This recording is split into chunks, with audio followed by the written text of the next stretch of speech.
So, we begin today. In the previous session, if you remember, we had taken a look at what? Rushdie's introduction to his anthology. And we also saw in certain ways this anthology, particularly the way in which he had placed that introduction, the way in which he had titled his anthology Indian Literature in English, Best of Indian Literature in English. It also illustrated that in certain ways he was constructing a sense of history. He was also trying to make a canon, because anthologies are also a particular kinds of literary histories. It is not as if anthology is entirely separate from a sense of historicizing. Anthologies also contribute to that in certain ways. So, we looked at the ways in which Rushdie was positioning Indian writing in English, and the way in which he was focusing mostly on fiction, and how he was drawing a dichotomy between Indian writers working in English and the writers writing in vernacular languages in producing Bhasha literatures. Yeah, he also drew our attention to a number of related issues about translation, about the original and the translation being not so good as the original one, and about, more importantly, this idea of one catering to, say, a parochial form of writing and the other to a more cosmopolitan kind of writing. Yeah. So, all of those issues were discussed, and we would also very interestingly see that Mehrotra's introduction to his history of this is a proper literary history, yeah, which focuses on particular writers and particular periods in a very systematic way. He also gives a chronological account of Indian writing in English, and we would see that, not very surprisingly, that he also talks about a number of these issues. So, what exactly is the difference? How do we draw a distinction between the way in which this anthology talks about Indian writing in English and the way in which the literary history begins to position Indian writing in English? And if you remember, there was also a way in which we all were very uncomfortable with the kind of articulations, the kind of judgments that Rushdie was making. And here we, with Mehrotra's introduction, we also begin to analyze the series of historical events which were perhaps associated with this kind of articulation, which sort of generated a number of subtexts which were evident in Rushdie's writing about these two camps being generated, one about Bhasha writers and Bhasha literatures, and the other one about Indian writers, to use Rushdie's own words, Indian writers working in English. Yeah. So, he talks about these two based on a number of historical incidents, a number of historical facts, which we begin to realize when we look at a proper literary history, such as the one by Arvind Krishna Mehrotra. Are you aware of any other literary histories of Indian writing in English? Yeah. It said that there are two canonical works which existed even before Mehrotra's work came out. Heard of Srinivasa Iyengar? Yeah, he is considered as the maker of the history of Indian writing in English. His work, Indian Writing in English, the title also is Indian Writing in English, and the 4th edition came out in 1984. Yeah, and this was part of a course that he started teaching at the University of Leeds, and again, it was not taught initially in India. He was teaching at the University of Leeds in the 1960s, and eventually this work was also an offshoot, an extension of a course that he was teaching, where he also designated this term Indian writing in English to talk about a particular kind of writing that evolved from the subcontinent at a particular historical juncture. So, Indian writing in English is seen as the most canonical, acceptable kind of literary history of this kind of writing, and M.K. Naik, he was in fact commissioned by the Sahitya Academy to write another literary history, and that was in 1982. Yeah. So, these two works have been considered as the foundations of the historical, with the two works that laid the foundations of say Indian writing in English. Yeah. And there was also another work which came out in 1990 by William Walsh, but that is generally not considered very acceptable, because according to Mehrotra himself, it is very sketchy. It only focuses on the 20th century literature. It does not give a proper sense of history of how this entire kind of writing evolved, what were the historical connections, the socio-cultural connections that one could begin to make in relation with this sort of writing that emerged. Yeah. So, having said that, if we begin to look through the set of events that he begins to detail, Mehrotra begins to detail in his introduction, he begins with a, which is the date that he begins with? He talks about a convenient date, 1800. And why is it a convenient date? The British was at the peak of its powers. Yes, yes. And he also talks about the consolidation of British domination. Yeah? And in a way, in the first few paragraphs, if we try to segregate his introduction into different segments, the first few paragraphs, they talk about the colonial encounter, how the colonial history in India, particularly the British domination, was instrumental in giving rise to this kind of writing. He does not directly begin to talk about this kind of writing that he proposes to historicize Indian literature in English. Instead, he begins with certain a sense of political history, the kind of changes that came about in governance, in the socio-cultural paradigms, how different forms of literary and non-literary writings also could be seen as interventions in this process, so on and so forth. And he also talks particularly about a moment when English begins to be introduced as a language, yeah, not just officially, but also English gets woven into the cultural and the political fabric of the nation, which was being colonized by the British. And in this process, he briefly talks about one particular work. He says, published in 1794, yeah, the travels of Dean Muhammad, yeah, and that's also seen as one of the earliest narratives published in English, and there's a brief history about which he gives as well. So we'll not go into the details of this. And he talks about the various stages of the political and social domination of English language. He talks about a number of pioneers in different fields. He talks about how different kinds of say comparative philology, lexicography, translation. There's a way in which different kinds of grammatical texts, dictionaries, all of that begin to emerge. How there's also a dialogue, an ongoing dialogue between English language and Indian languages. Yeah, he talks about how the colonizers learn the colonized. The colonizers learn the language of the colony, and the colonizers themselves, they also learn the other language. There is a way in which Indians begin to learn English, and the British begin to learn a number of Indian languages purely for the sake of politics and also for governance. And he also talks about a set of people whom we now label as Orientalists. Yeah, and about Sir William Jones, and some kind of that sense of that history also we get about how Indian languages also gained a lot in this process, in this colonial encounter. Here, in fact, if you compare this rhetoric, this presentation with that of the presentation by Rushdie, it's a very non-judgmental way in which he presenting this colonial encounter. It's not about who gained more and who was more privileged. Of course, there is a certain privilege associated with the colonizing country, but other than that, he is trying to talk about this in as far as possible in a very neutral tone, yeah, without judging one or privileging one over the other. And he in the similar ways, in the first part itself, in the first segment of his discussion, he also begins to talk about Henry de Rozier, certain events such as the founding of Hindu College in 1870. And here he also talks about the 25 years before the founding of Hindu College and the 20 years after that, how that maybe roughly about 45 to 50 years were very important in setting a certain kind of a stage for this sort of literature to emerge. Yeah? And also, if you look at the series of events that he is presenting, whether it's political, social, cultural, or related to the very directly related to the colonial governance, we begin to see that all of those events also had a very significant bearing in the way literatures began to be produced in English at multiple points of time. Yeah, for the same reason, even when you begin talking about the actual texts which were produced, the novels which were produced, time and again you will either find references within the text, or you will see that you will need the framework of the colonial framework to be able to access these works. Yeah?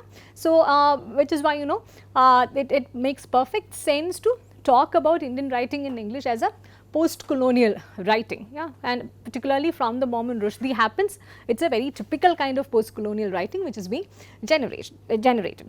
And coming back to Mehrotra's introduction, there are certain sort of signposting that he does with Rammohan Roy. Yeah, then Macaulay's Minutes 1835. Yeah, and he talks about how from 1820s onwards, even before Macaulay's Minutes begin to officiate and legitimize this process of introducing English language to Indians, he talks about how Indians had begun to master English language in various ways. Yeah, and there are also these names that he mentions: Lal Bahari Day and Krishna Mohan Banerjee, and particular periods between 1872 and 1876. Then about one work, The Persecuted, which was published in 1831, and he also talks about a range of things all of these pioneers writing in English are engaging with. It's about, you know, different kinds of social realities. Maybe they are also responding to particular political moments which are happening. Yeah, so he is not giving one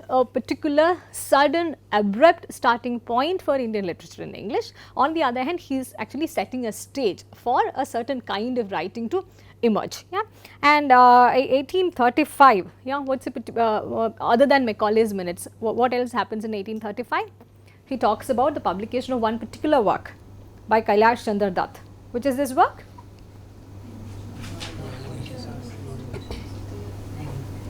Louder? Yes, Rani? A journal of 48 hours of the year 1940. Yeah. What does Mehrotra say this text is about? Imaginary rising against the British 2 years before actual struggle happened. Yeah. Mehrotra does not really say this is the first novel, yeah, but it's an imaginary narrative about some kind of an insurrection.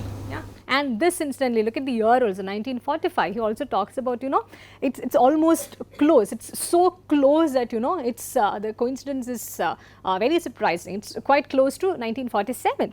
And he also talks about the elements of insurrection, the elements of subversion, which are beginning to be seen over there. Here, though Mehrotra does not really say that, he is actually drawing our attention to two elements over here. One, you know, the Indians are being introduced to English language, and on the other hand, the Indians who are well versed in the language and who are beginning to creatively express in this language, they are using this as a tool of subversion. Yeah, it's not as if they are being Macaulay's, and also it happens in the same year, 1835, when Macaulay wanted to do perhaps just the opposite. Yeah, but instead of that, there is a very native kind of expression, a native kind of politics, a native kind of subversive writing which is beginning to emerge, regardless of the language in which it is being expressed. And a number of works, in fact, also talk about this work by Kailash Chandra Dutt as one of the earliest prototypes of the novel in English. And he also talks about, you know, the simultaneous kind of transformation that happens in a number of Indian languages. Yeah, and he also talks about, you know, with the introduction of English, how the Indian languages begin to understand the potential of prose writing, how to use the prose writing in various forms. And maybe for the same reason, in the 1840s, we find a number of journalistic experiments in Marathi, Telugu, Bengali and Urdu. Yeah? And around this same time, this massive phenomenon now known as the Bengal Renaissance also happens. Yeah, there are a lot of contestations about, you know, Bengal Renaissance was actually a national renaissance or not. Yeah, whether, you know, this needs more you know, privileged discussion than the kinds of renaissances which were happening in different parts of the country.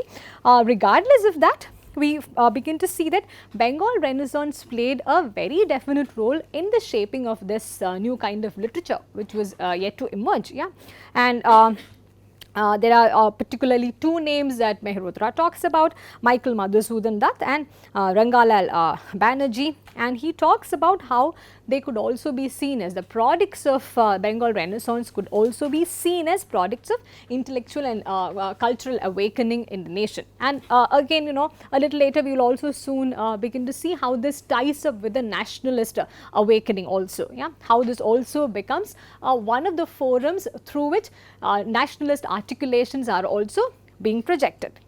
And there are also though English becomes gets introduced in 1835, there is a way in which, you know, Indians begin to participate in this process of learning the language rather officially, and also they are also being made to build a new nation in the in the in the way in which the colonizer imagined. All of this is happening, and at the same time, rather than beginning to produce literatures in English, all of a sudden there is a very different kind of awakening which happens in the scene of novels getting published in the vernacular. And this happens, as Mehrotra puts it, between 1866 and 1889. And this period, in fact, is also seen as also seen as a period which witnessed the awakening of vernacular literature in multiple ways, because just like Bengal Renaissance, there is a kind of renaissance which happens in different languages. Though states were not really formed, it's easier to because of that it's easier to talk about different languages. He talks about these moments of awakening which happens in vernacular literature, in Bengali, in Tamil, in Telugu, in Malayalam, and also a little later in Gujarati.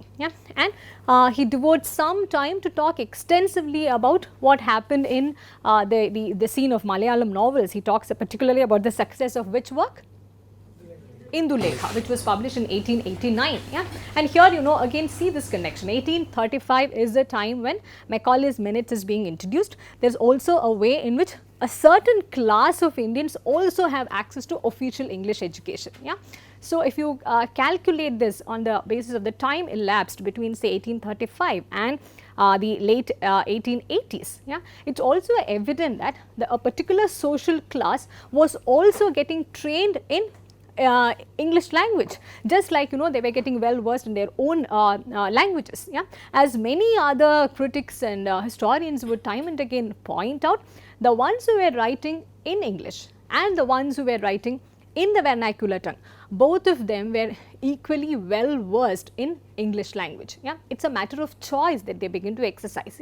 And it's also evident by the fact that the author of Indulekha, Chandu Menon, in 1889, he does not directly make an attempt in writing this novel. What was the first attempt at? In translating Disraeli's novel Henrietta Temple, and he fails at it, and then he decides why not write a similar kind of a narrative within the canvas that I am more familiar with. It also shows that he is also well versed in perhaps writing at least a prototype of a novel in English, and the way in which the characters are being shaped, the characters are being positioned within Indulekha. It's also about a set of people who are English educated, a set of people who are willing to embrace a number of things which are part of modernity without really giving up a certain set of traditional things. So it's the same kind of people who are beginning to write both in English and also in a number of other vernacular languages. So here we do not even find a tension operating. It's not even about divided loyalties. It's about certain kinds of choices they begin to exercise for various reasons that Mehrotra will soon be talking about. And even if we talk about the vernacular novel, particularly again we are talking again about Indulekha because Mehrotra discusses extensively about it. He talks about how Indulekha, in spite of being a regional novel, it's also credited as the first novel in Malayalam. In spite of being a regional novel, it arises out of he says, a colonial situation. So it's not entirely about language, but also about the kind of politics which is operating as a subtext, helping the production of certain kind of text, certain kinds of text or the other. And it also talks about how at this point of time, by the end of the 19th century, the Indian reader was also ready to accept a new kind of writing, was also ready to accept a kind of writing which was about things that he or she experiences on a daily basis. So a number of things are being lined up over here. The way Mehrotra puts it across systematically, it's not about a set of colonial political things happening, but also about a new kind of sensibility that the readers are developing, a new kind of demand which is being generated, and accordingly a set of writers, a set of English educated writers who are also equipped to respond to this need, keeping in mind the demand for a native kind of a novel, which talks about things which the readers are more familiar with.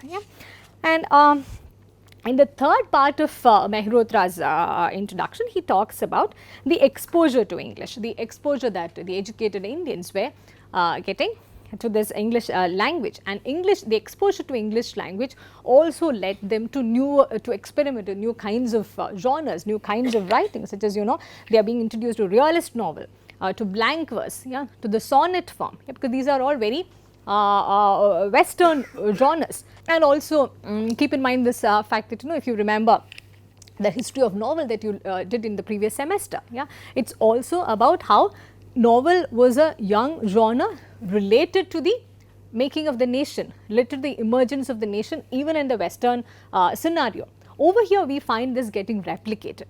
The young intellectuals of the nation who are being exposed to these new things, they also begin to experiment in these various forms which are predominantly Western.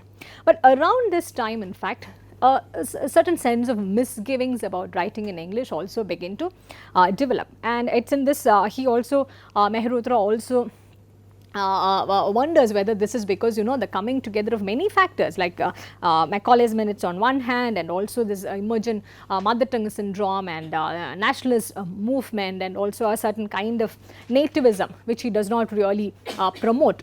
He wonders whether this is the result of all of these things put together. Here I again want you to think about how Mehrotra talks about this aspect and how Rushdie talks about it.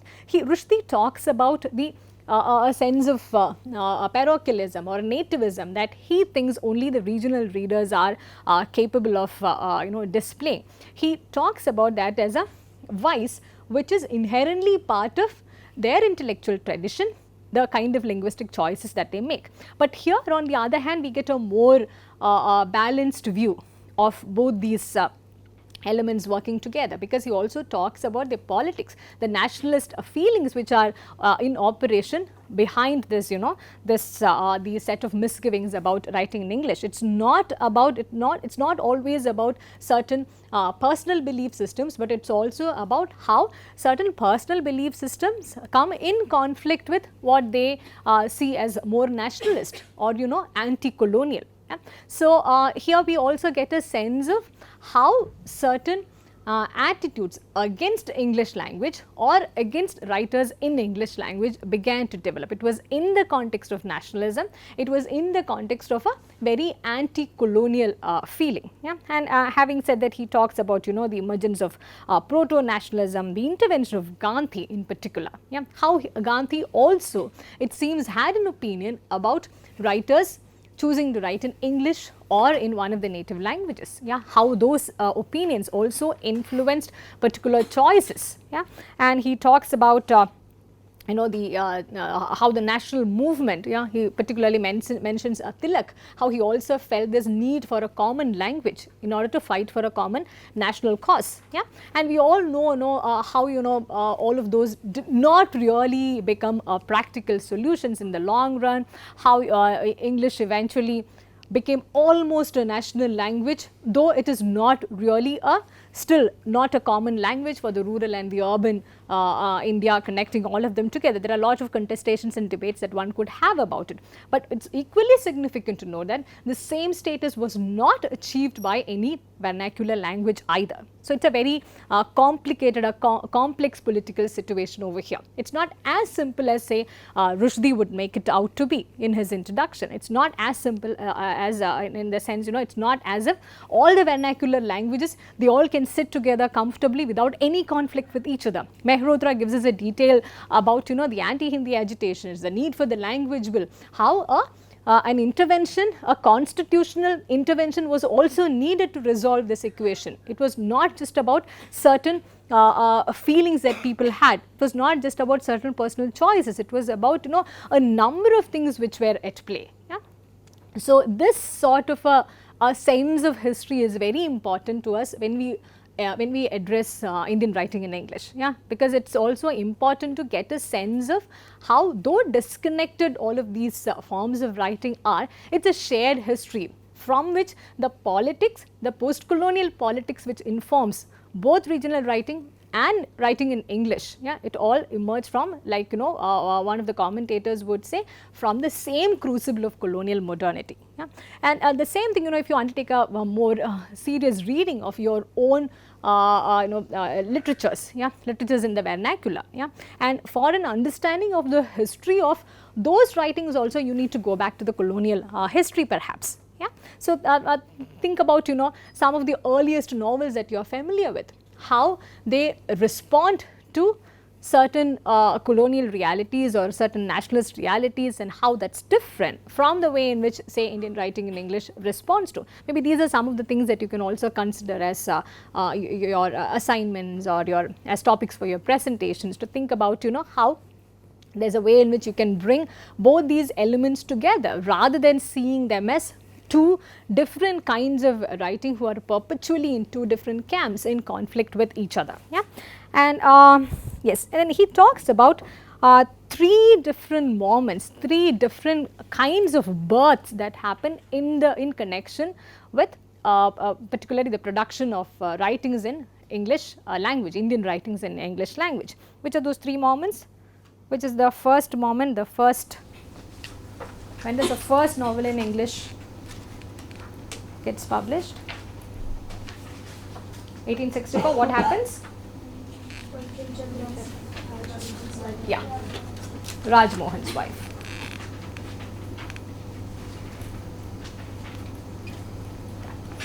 There is very little debate about whether this is the first novel or not. There seems to be fairly, you know, a wide consensus about accepting Rajmohan's wife as the first English novel. But what happens with the author after that, that is more interesting in terms of, you know, especially analyzing this language debate. Yeah. He does not write anymore in English, yeah, because he gives up writing in English, not because the novel did not fare well, because he thought it was against his personal convictions, against his personal political convictions. Yeah. He also, it seems, you know, encourages other writers such as Ramesh Chandra Dutt to not to write in Bengali, telling him that in the long run none of this will survive, the writings in English will not survive, it is only the writings in Bengali will survive, because that is more closely tied with the nation, with the idea of the native. Yeah.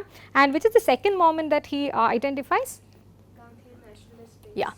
It's in the 1920s and 1930s. Again, there is very, very little debate about this moment as well. 1930s is seen as the starting point of Indian English fiction, because if you can at some level dismiss works like Rajmohan's wife as proto novels, novels in proper, they began to emerge in the 1930s. It's also, you know, if you look at this period in terms of the larger scheme of periodization in English literature, where does it fall?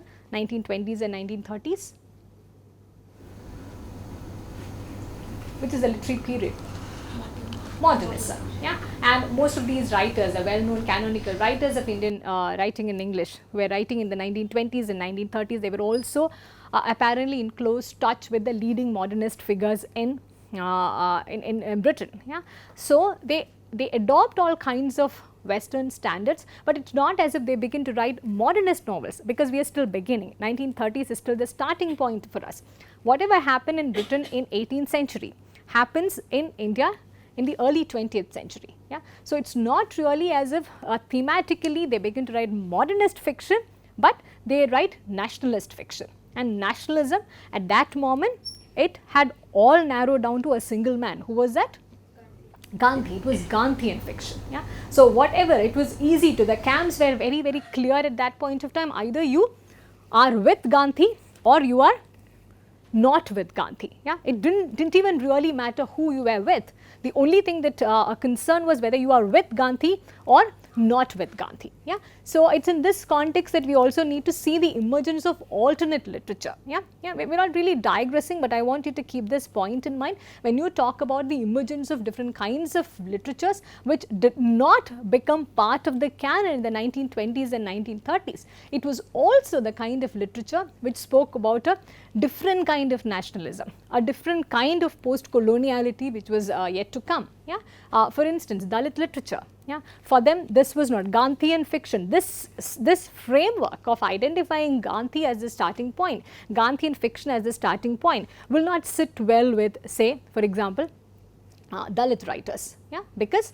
for them it was a different kind of nationalism, that different kinds of emancipation that Ambedkar and Gandhi were talking about. Yeah. So, these differences, these loopholes and omissions within this history that Mehrotra presents to us, that also is something that we need to be very alert to. This is not the only kind of history which is available, but unfortunately for whatsoever reason, we find all kinds of canonical histories related to Indian writing in English talking about this pattern, yeah, about 1864 again, end of the 19th century is also the beginning of a certain kind of anti-colonial revolt, yeah, 20s, 30s, very typically nationalist, yeah, and then the third moment is, which is the third moment? Yeah, 1980s. So, there is 1864, 1920s and 1980s happening, and these three moments have been repeated, they have been legitimized, they have been solidified as proper history in terms of the story of Indian writing in English, especially of fiction is concerned. Because if you take a look at all these moments, yeah, whether it's 1864 or 1920s or 1980s, we are talking about the history of Indian writing in English, Indian literature produced in English, but we are also talking about only one genre, which is it? Fiction. We are talking about the big moments that the writers of fiction had, the production of fiction had. Yeah, we are not talking about, we do not have another set of moments, another set of eruptions for the other genres such as poetry or for drama. Yeah, it's all dependent on what kind of success, what kind of rise and fall that the writers of fiction and the productions of fiction had. Yeah.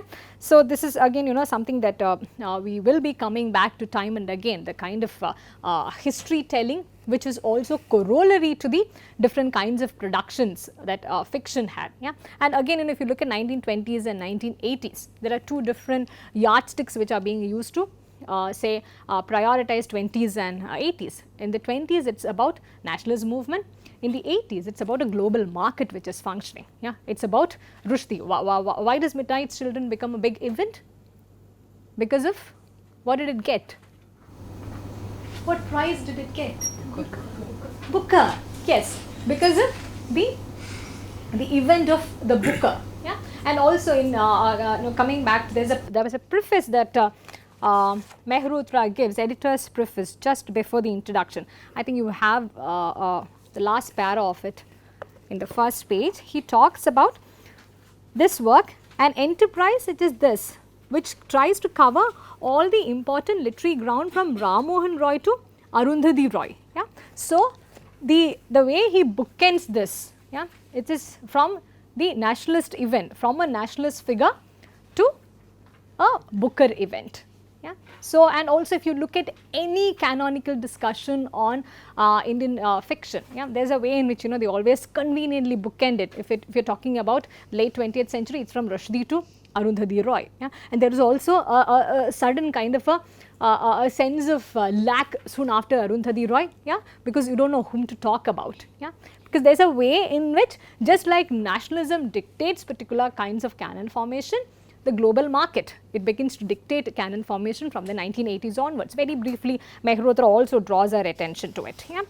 And coming back to the way in which Mehrotra positions this entire thing, he talks about the battle over language. Yeah. And he gives a fairly sequential account of what all happens in terms of language reforms, how there are these various interventions which are happening. Gandhi, he is advocating Hindi over other languages, and we have Nehru talking about the need for English language. And before that, just as we mentioned Rammohan Roy, in the beginning of the discussion, Mehrotra also talks about how Rammohan Roy wanted to privilege English over Sanskrit, because he also thought that Sanskrit would further pull you down into darkness. Yeah. So, these debates, the debates which were about language, which were about the kind of community, class or the kind of intellectual tradition that particular languages would produce, it was always at the heart of the discussions related to the literature produced in English. Yeah.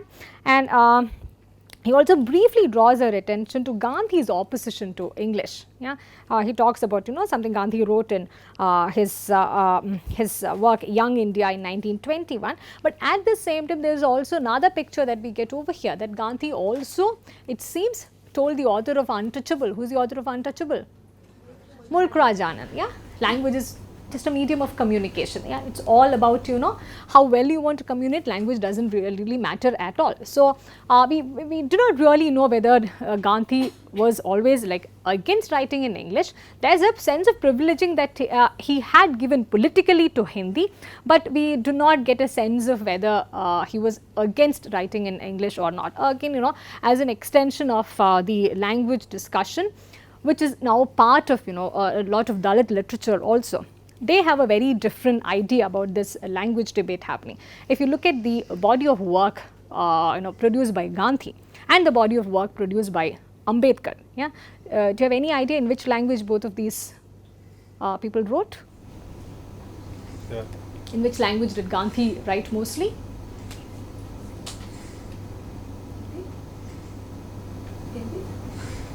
Hindi or Gujarati.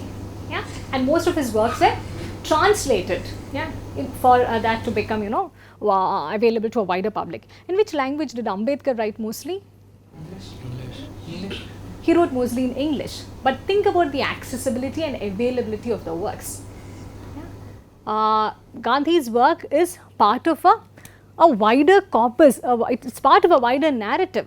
Though it had to be translated and made available into different languages. Yeah, but Ambedkar's even at a later stage of independence, yeah, even until the last 2 decades, if you take into account, it was a very late kind of an effort to bring Ambedkar's works into more visibility with the advent of more interventions from Dalit writers, Dalit intellectuals, so on and so forth. So at some level, it is not even about the accessibility of a particular language, it is also about the politics which is associated with the language and the articulations which are being made in that language. Yeah. So the language question, in fact the way Mehrotra puts it, it's a very neat account of the language debate that we get. Yeah. And he talks about how there is this language bill which is in place, which talks about for the first 15 years we can continue to use English as well. Yeah. And then after that we know now it's not as if English has entirely gone away. In multiple ways English has come here to stay. It is more or less like an official language too. Now in fact if you take the case of whatever has been happening in the last couple of years, there is a way in which the government is trying to introduce Hindi alongside English in terms of the forms, government forms, in such platforms and so on and so forth. So it's not as neat as if Mehrotra is presenting it to be. Yeah. So to get a sense of that complicated, problematic history, maybe you need to access it from other alternate spaces such as Dalit writing. Yeah. So coming back to this, he again talks about how the language question is he uses a very interesting expression. Mehrotra says it's the Siachen of Indian literature. Yeah, that it is not yet been resolved entirely. Yeah. It comes back to haunt us in multiple ways. It's part of a lot of debates. It's part of if you read the surveys of all of these the literary festivals which have been happening, in some way or the other, the language question comes back to be at the forefront of the debate.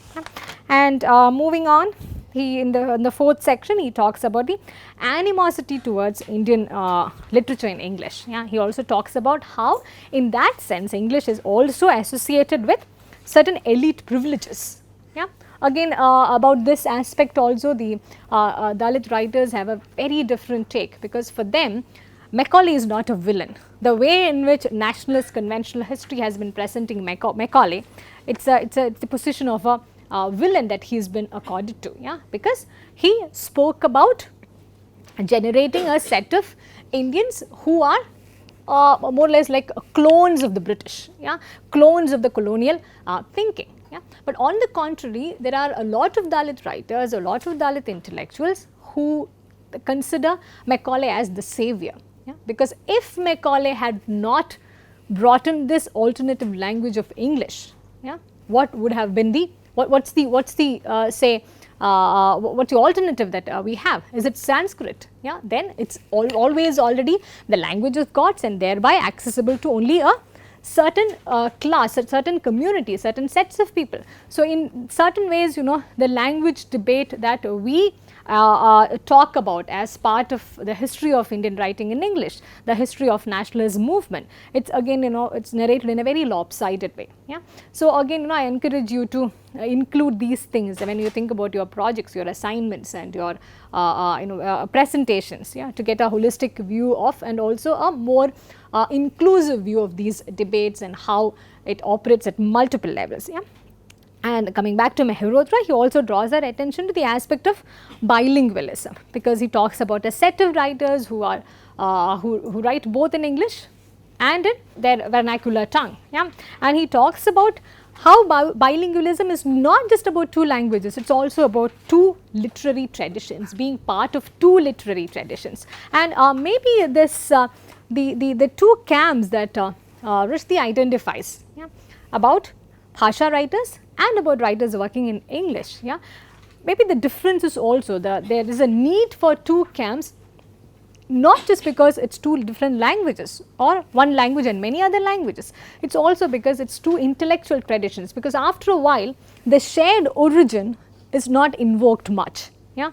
They become part of two entirely different traditions, and from the 1980s onwards the market also plays a major role in dictating the terms of these two traditions. Yeah. And he talks about, you know, how Mehrotra talks about how there is a lot of resistance to Indian writing in English in the contemporary. Yeah. That's something, you know, if you want to say make a case for Indian writing in English, yeah, if you are trying to write a paper on that, and if you try to access a number of scholarly journals or even, you know, newspaper articles, the discussions in the media and all of that, it's very easy to get a set of arguments which are you know, outrightly against Indian writing in English, yeah, who are arguing that there is a way in which this is removed from our reality, this is exotic writing for the West. Yeah, it's very, the readers are not, neither the writer nor the potential readers reside in India. These are the number of arguments which you can come up against this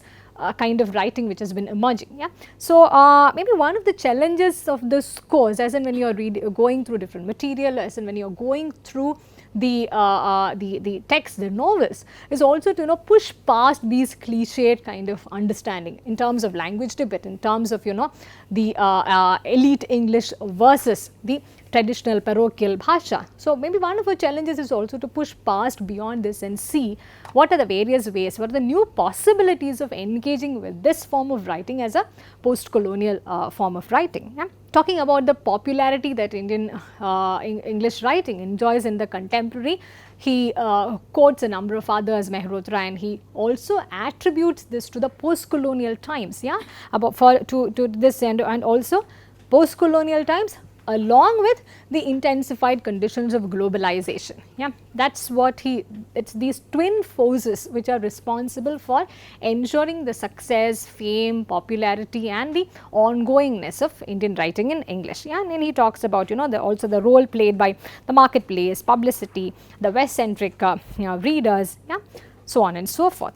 So, to sum up, Mehrotra says this is also about, when you try to trace the history of Indian literature in English, it's a scattered history. Yeah, it's a very discontinuous history, because if you try to survey the way in which the trajectory that Mehrotra takes, when he begins, you know, it's a very neat beginning. There's 1800, yeah, and there are particular moments that he situates. But after, once he locates these three moments of birth, 1864, 1920s and 1980s, yeah, then the neatness is all disrupted. Yeah? It is a very discontinuous history from that moment when actually Indian writing in English begins to emerge. Yeah? So, Mehrotra is very right when he sums up with these notions that it is a scattered history, it is discontinuous, and most importantly it's transnational. Yeah. So, even when we talk about the nation which is being narrated as part of the Indian English fiction, yeah, after a while it becomes a transnational history. It becomes impossible, which is why it's right and wrong to talk about Indian writing in English as a perfect post-colonial site. Yeah, maybe those are the things that we shall come back to discuss in detail when we look at particular texts. Yeah, and he also makes this distinction. Mehrotra says in the 1960s, Indian writing in English, it was leading nowhere. Yeah, because after the 1920s, 1930s, after the big Gandhian moment, yeah, he's not giving a detailed account of what happened, but by 1960s he says it was not leading anywhere.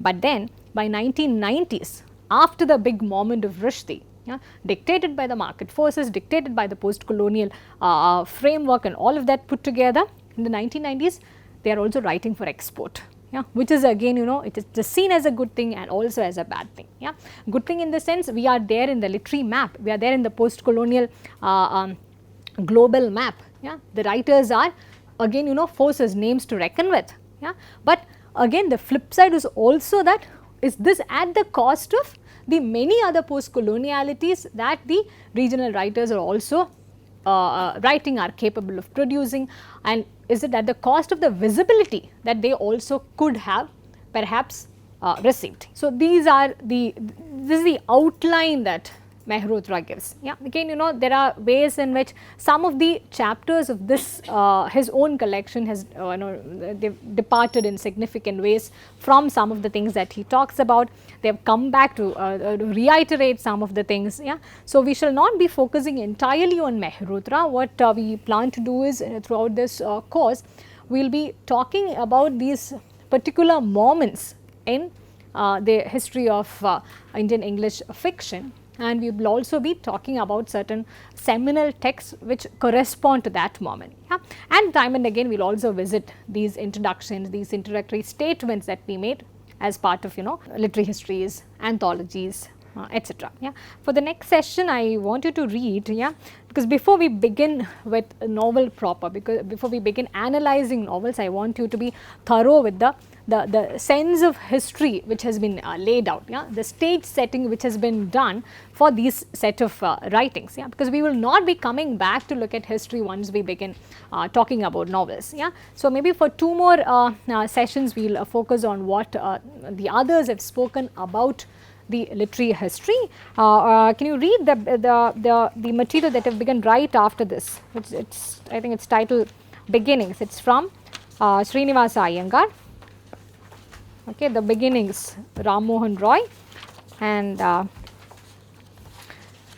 leave the article right after this, because we'll discuss that later. Beginnings of Indian novel, Meenakshi Mukherjee. If somebody wants to talk about Mukherjee's article in relation with any one of the novels, please let me know. You can take it up for your presentation, otherwise we can discuss it in class. Then for the next session, I want you to take a look at Making English in India. It's by it's a chapter from Priyamvada Gopal's work, and Making English India, in fact it does not really talk about new things. It problematizes many of the things that say Rushdie and Mehrotra talk about. So, it's you can sort of glimpse through this entire thing, talk about the look through the various things that she highlights, how she problematizes them. And same with Iyengar's beginnings. I have given Iyengar's material to see how there is a consensus about this beginning, whether it's Mehrotra writing or Iyengar writing, or whether it's the anthology that Rushdie is producing. There is a certain consensus about the starting points. Yeah, they are not in different pages. Maybe the rhetoric with which they talk about differs, but otherwise the beginnings remain more or less the same. Yeah, and interestingly, the starting point, placing Rammohan Roy as the starting point of Indian writing in English. Yeah, again, it's a very strange phenomenon which has again become strangely acceptable also. It perfectly suits the common sense. It perfectly suits that grammar of nationalism very well in connection with Indian writing in English. Rammohan Roy was not a creative writer, he was a reformer. Yeah, and he was also someone who was closely associated with the nationalist movement, though not really during the period of Gandhi. The movement which was beginning momentum from the 19th century onwards, it's largely attributed to a number of things that Rammohan Roy and other social reformers did. So, how does he become the starting point? How do the beginnings become tied with, say, a figure like Rammohan Roy? Yeah, and even in the 1980s, when we talk about Indian writing in English, when we talk about a sense of tradition that even Indian writing in English upholds, it's again it can be traced back to the things that they got from the time of colonial modernity. Yeah, and in order to see how this is a very this is not the only kind of narrative which is available, again we have to access it from, say, certain other points, from feminist writing or from Dalit writing, to see how there are certain flaws which are also inherent in these starting points. Yeah. So, if you are these articles that we are that are part of your course material, if you are interested in doing anything related to, any work related to these periods or these themes that we talk about, please let me know in advance so you can book your slots also accordingly. Right? Okay. Is there anything that you want to add to? Not that I have given you plenty of time to talk. Are you getting a sense of a historical and chronological sense of how the stage is being set over here?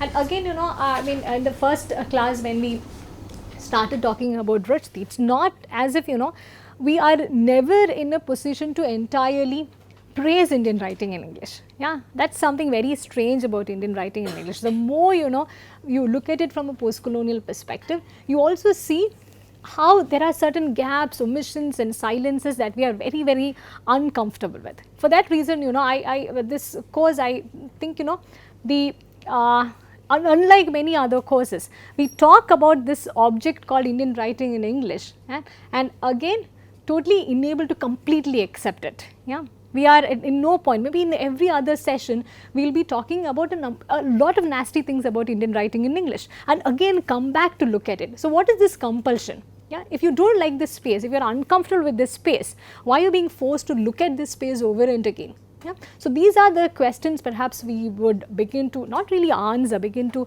engage with and begin to resolve towards the end of the course. What is so special about this this object called Indian writing in English, particularly Indian fiction in English, that you have to engage with it in a scholarly way, you feel compelled to do that, and at the same time, yeah, you are also trying to line up criticism against this one after the other. You are not always like in agreement with whatever the Indian English writers say or whatever the field projects say. You are not eulogizing this this kind of writing at all. Yeah.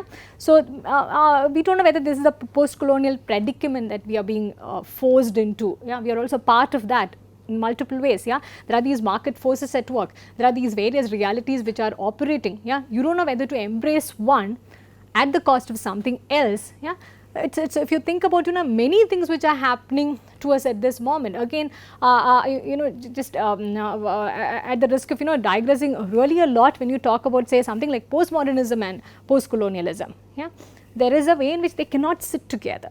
Yeah, because just like Marxist critics, yeah, the post-colonial critics are also a little uncomfortable with, okay, has the moment of postmodernism arrived or not, or is it a moment, is postmodernism a moment to completely destroy the new kinds of storytelling that the post-colonial communities are being now, say, enabled to do.